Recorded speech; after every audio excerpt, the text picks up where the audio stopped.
ഏഷ്യയിലെ ഏറ്റവും വലിയ തൊഴിലാളി സഹകരണ പ്രസ്ഥാനമായ ഊരാളുങ്കൽ ലേബർ കോൺട്രാക്ട് സഹകരണ സൊസൈറ്റിയെ ആധുനികതയുടെയും സാങ്കേതിക വിദ്യയുടെയും കൊടുമുടിയിലെത്തിച്ച അമരക്കാരൻ രമേശൻ പാലേരി ഇനി ഓർമ്മ.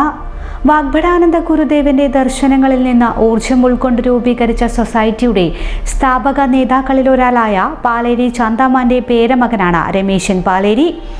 1995 കേവലം 35 വയസ്സിൽ ഊരാളുങ്കൽ സൊസൈറ്റിയുടെ ചെയർമാനായി ചുമതല ഏറ്റെടുക്കുമ്പോൾ അദ്ദേഹത്തിന് മുന്നിലുണ്ടായിരുന്നത് വലിയ വെല്ലുവിളികളായിരുന്നു.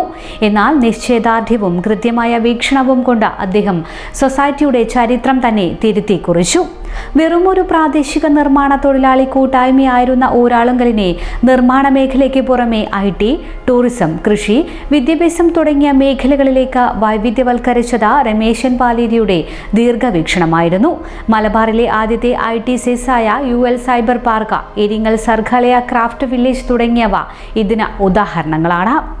ദേശീയപാത 66 വികസനം, Kozhikode bypass, Alappuzha Changanassery AC road പുനരുദ്ധാരണം തുടങ്ങി സംസ്ഥാനത്തിന്റെ മുഖച്ഛായ മാറ്റിയ നിരവധി ഇൻഫ്രാസ്ട്രക്ചർ പദ്ധതികൾ പറഞ്ഞ സമയത്തിന് മുൻപേ പൂർത്തിയാക്കി നിർമ്മാണ രംഗത്ത് അപൂർവമായൊരു കൃത്യനിഷ്ഠ അദ്ദേഹം കെട്ടിപ്പടുത്തു.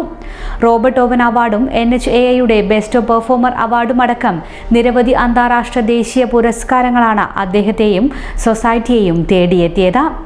സഹകരണ മേഖലയെ ആഗോളതലത്തിൽ അടയാളപ്പെടുത്തിയ തൊഴിലാളി വർഗത്തിന്റെ കരുത്ത് ലോകത്തിന് കാണിച്ചു കൊടുത്ത ഒരു യുഗപ്രഭാവനായ നേതാവാണ് വിടവാങ്ങുന്നത്. കരളിൽ അർബുദബാധയെ തുടർന്ന് ചികിത്സ തുടരുന്നതിനിടെ കോയമ്പത്തൂരിലെ സ്വകാര്യ ആശുപത്രിയിൽ ചൊവ്വാഴ്ച രാവിലെ 8:30 അന്ത്യം. സംസ്ഥാനത്തെ സഹകരണ മേഖലയിലെ മുൻനിര പ്രവർത്തകരിൽ ഒരാളാണ്. 1995 മുതൽ ഊരാളുങ്കൽ സൊസൈറ്റി ചെയർമാനാണ്. 32 വർഷം സൊസൈറ്റിയെ നയിച്ച പാലേരി കണാരന്റെ മകനാണ് രമേശൻ പാലേരി. ഊരാളുങ്കലിന്റെ ജീവനാടി രമേശൻ പാലേരിക്ക് വിട.